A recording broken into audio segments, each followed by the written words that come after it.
রাজশাহীর গোদাগাড়ী উপজেলায় র‍্যাব ৫-এর বিশেষ অভিযানে ১ কোটি টাকা মূল্যের ১ কেজি হেরোইন সহ কুখ্যাত মাদক ব্যবসায়ী মোহাম্মদ সিয়ামকে আটক করা হয়েছে। শনিবার মাদারপুর ডিমভাঙা এলাকায় এই অভিযান পরিচালনা করা হয়। র‍্যাব জানায়, প্রতিষ্ঠা লগ্ন থেকেই দেশের সার্বিক আইন শৃঙ্খলা রক্ষায়, অপরাধ দমন এবং মাদক নির্মূলে র‍্যাব নিয়মিত অভিযান পরিচালনা করে আসছে।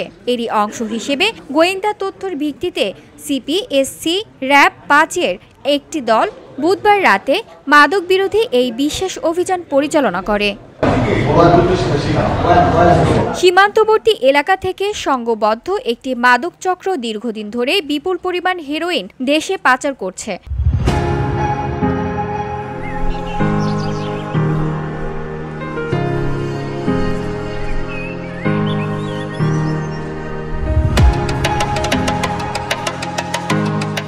চক্রটি বিভিন্ন পেশার ছদ্মবেশে অত্যন্ত সুকৌশলে মাদক পরিবহন ও সরবরাহ করে থাকে।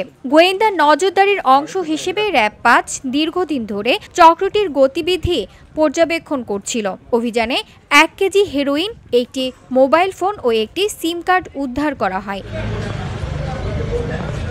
গ্রেফতার সিয়াম প্রাথমিক জিজ্ঞাসাবাদে জানান, সে দীর্ঘদিন ধরে সীমান্তবর্তী প্রত্যন্ত চর এলাকা থেকে হেরোইন চালান সংগ্রহ করে নিজ বাড়িতে মজুদ রাখত এবং দেশের বিভিন্ন স্থানে তা সরবরাহ করত।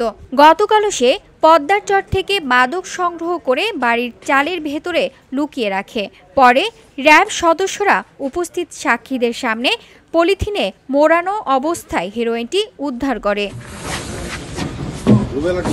VOD Bangla news desk.